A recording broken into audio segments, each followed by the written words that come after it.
Ce petit bonbon acidulé à côté de moi, c'est la Suzuki Swift Sport, édition 2018. Cette petite bombinette n'entre pas en concurrence avec les Clio RS, 208 GTI, Polo GTI, etc. etc. D'abord parce qu'elle est plus petite, elle fait moins de 3,90 m de long alors que les autres sont aux alentours de 4 mètres. Et ensuite, surtout, parce qu'elle n'a pas la même puissance, alors que les autres sont aux alentours de 200 chevaux, celle-ci fait 140 chevaux, tirée d'un 1,4 litre turbo. Alors c'est le grand changement par rapport à la Swift Sport de génération précédente, puisqu'avant on avait un 1,6 litre atmosphérique de 136 chevaux.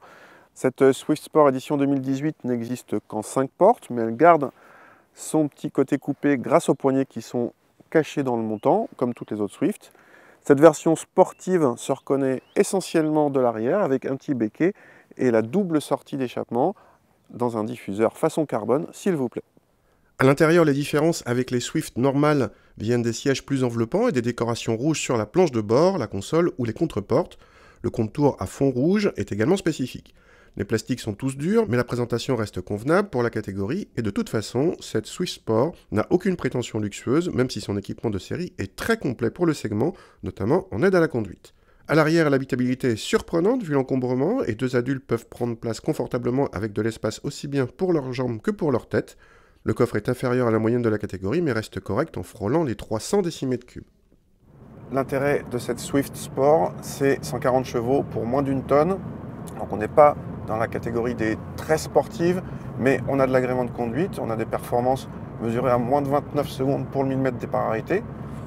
C'est sympa. Par rapport à l'ancienne Swift Sport, on a beaucoup plus de couples disponibles beaucoup plus tôt, et le fait est qu'on a des reprises qui sont excellentes. Alors c'est bien à la fois pour le chrono, mais aussi pour l'agrément au quotidien. Le faible poids, ça a aussi un intérêt côté châssis.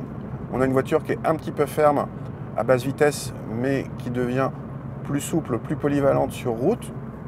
On prend un petit peu de roulis, mais pas trop.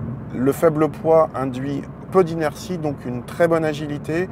Le train avant n'est pas super mordant, il n'est pas super efficace, mais ça suffit parce qu'il n'a pas beaucoup de masse à faire tourner. Et l'arrière, lui, est très mobile, avec un empattement court. Bref, on est tout à fait dans une petite bombinette très sympa à conduire et qui n'a pas le melon. Vraiment, de ce côté-là, c'est tout à fait réussi. Du côté des consommations, cette Swift Sport engendre presque étonnamment un malus écologique, heureusement limité à 75 €. Nos mesures placent cette bombinette au même niveau qu'une Fiesta EcoBoost 140, alors que la Suzuki affiche des performances nettement meilleures, avec 2 secondes de moins pour le 0 à 100. Autre atout et non des moindres, un positionnement prix assez doux. La Swift Sport se vend à 20 700 € avec un équipement très complet pour la catégorie, pas si cher pour une petite bombinette très sympa à conduire, là où toutes les sportives pur jus débutent au minimum à 3 000 € de plus.